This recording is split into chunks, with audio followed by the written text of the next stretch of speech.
Hello everyone.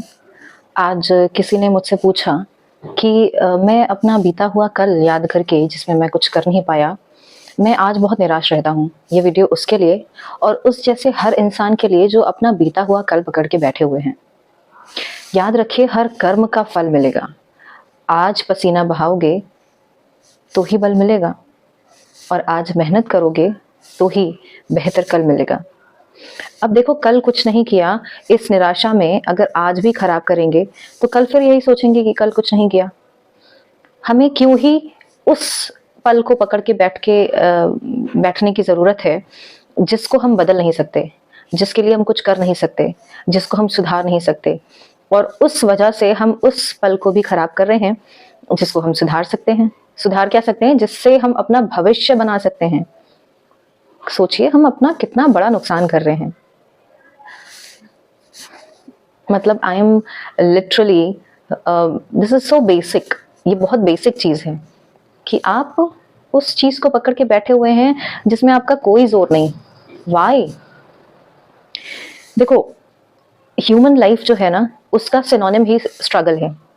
In each step you will get hindrances, difficulties, challenges, struggles, pain, suffering. यही मनुष्य जीवन है। और अगर मनुष्य जीवन आपको मिला है तो संघर्ष तो करना पड़ेगा। देखो, जो या तो कायर बन जाइए, हाथ पे हाथ रख के बैठ जाइए। आप ये डिसाइड कर लीजिए कि, और कायर वो भी होते हैं जो सिर्फ बातें करते हैं, अपनी प्लानिंग्स को एग्जीक्यूट नहीं करते। मैं ये कर लूंगा, मैं वो कर लूंगा। सिर्फ बातें करने वाले भी कायर ही होते हैं। हाथ पे हाथ बैठ के रखने वाले जैसे कायर होते हैं ना, इन द सेम वे आप डिसाइड कर लीजिए कि आप करेजियस हैं या कायर हैं। या तो कायर बन जाइए, फिर कोई आपको अगर कॉवर्ड बुलाए तो आपको बुरा नहीं लगना चाहिए, और या तो करेजियस बन जाइए। करेजियस जो होते हैं वो आगे बढ़ते हैं, अपने बीते हुए कल को छोड़ करके आगे बढ़ते हैं और अपने प्लानिंग्स, अपने एम्स को अचीव करने के लिए अपने प्लान्स को एग्जीक्यूट करते हैं। आप डिसाइड करिए आपको क्या करना है। देखो, कोई भी चीज अचीव करने के लिए आपको बहुत जरूर, देखो जैसे अगर आप कोई चीज पकड़ के बैठ जाते हैं ना, अगर तो आप, मेरी मानिए, प्रकृति के विरुद्ध जा रहे हैं। आपको एक सांस लेने के लिए भी एक सांस छोड़नी पड़ती है ना। वैसे ही अगर आपको कल के बारे में सोचना है तो बीता हुआ कल छोड़ना पड़ेगा। Forget it. आप जिस चीज के बारे में आपका जोर नहीं है, जिसमें आप कुछ कर नहीं सकते, उसको भूल जाइए। Let the past be buried और आगे बढ़िए, अपना कल संवारिए। और सपोज अगर आप फेल हो गए हैं, आपने एक अटेम्प्ट दिया किसी चीज में, आप नहीं उसको अचीव कर पाए, तो मेरी मानिए कि फेलियर जैसा कुछ नहीं होता। फेलियर जैसा कुछ भी नहीं होता, ट्रस्ट मी। हर एक फेलियर आपको इतना कुछ सिखा के जाता है कि आप जब नेक्स्ट अपना अटेम्प्ट देते हैं, उसमें आप ऑलरेडी वो इंसान जो पहला अटेम्प्ट दे रहा है उससे एक स्टेप आगे हैं। तो आप फेलियर कैसे हुए? एक स्टेप आगे का मतलब है आप अपनी सक्सेस के एक स्टेप करीब पहुंच गए हैं। तो आप फेलियर कैसे हुए? और भैया, गिरेगा तो वही ना जो चलेगा। जो बैठा रहेगा वो कैसे गिरेगा? राइट? तो आप अगर चल रहे हैं तो गिरेंगे भी, और गिर के फिर उठ के खड़ा होना, यही मनुष्य का जीवन है। मेरी बात को समझ रहे हैं? नेक्स्ट इज, देखो, आप कितना भी कोशिश कर लें, आप अगर अपना डर खत्म नहीं करेंगे तो आप आगे बढ़ने के लिए, आपको कोई कितना भी मोटिवेशन दे ले, कोई कितना भी आपको समझा ले, कोई फर्क नहीं पड़ने वाला। आप कितने भी वीडियोस देख डालिए, कोई फर्क नहीं पड़ने वाला। ठीक है? तो हमें सबसे पहले क्या करना है? अपने आप पे काम करना है। हमें अपना फेलियर खत्म करना है। हमें ये समझना है कि कल के बारे में सोचने से कोई फायदा नहीं। अगर हम कल के बारे में सोचेंगे तो हम अपना आने वाला कल खराब करेंगे।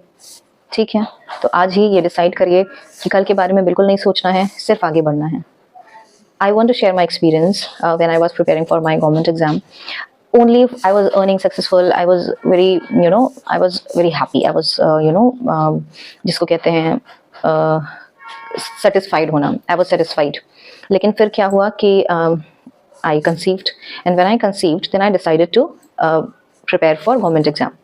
अब क्या हुआ कि प्रेगनेंसी में कॉम्प्लिकेशंस थी बहुत ही ज़्यादा। I was not physically fit. और मेरे एग्जाम में जो मैंने नया एम बना लिया था कि एक, अब वो फिर इंट्रोडक्शन वीडियो बनाएंगे, उसमें I share everything about my life and my experiences. तो क्या हुआ कि when I decided to prepare for my government exam, सिर्फ 40 दिन बचे थे एग्जाम में, और फॉर्म भर करके, ऐसा होता है ना, देखो, वही लोग सक्सेसफुल होते हैं जो पहले से तैयारी कर रहे होते हैं। जो फॉर्म भर के वेट करते हैं कि फॉर्म आ जाएगा तभी पढ़ाई करेंगे, ऐसा कुछ नहीं होता। ठीक है? या तो फिर डू और डाई, व्हाट आई डिड। 40 दिन बचे हुए थे, 40 दिनों में आई रिजिडली फॉलो डू और डाई। करना है, और करना ही है, नहीं करने का कोई ऑप्शन ही नहीं है, ठीक है। बर्न द बोट वाली जो स्ट्रैटेजी थी वो आई अडॉप्टेड, कि पीछे ये नहीं हुआ तो ये कर लेंगे, ये नहीं हुआ ये कर लेंगे, ये वाला ऑप्शन ही नहीं दिया अपने आप को, करना है तो यही करना है। तो वैसा करिए, डू और डाई फॉलो करिए। और ऐसा अगर आप करते हैं, देखो ये हमने क्यों शेयर किया ये चीज़, ये बताने के लिए शेयर किया कि आप, I was not physically fit, I was suffering from pain, I was on bed rest, daily injections लग रहे थे एंड मच मोर, राइट। तो ये जो चीज़ें हैं उसके बाद भी आई डिड, तो why you can not, you are physically fit. और अगर फिजिकली फिट नहीं भी हैं कुछ चैलेंजेस, तो उसको एक ट्रिगर मानिए भाई, ये हमारे लिए एक ट्रिगर है, ये हमारे लिए पुश है, हम और ज़्यादा मेहनत करेंगे and I will get it. I hope मेरी बात आपको समझ आई। कुछ जो भी आपके मन में आए, you can write it on the comment and we can have conversation. Thank you.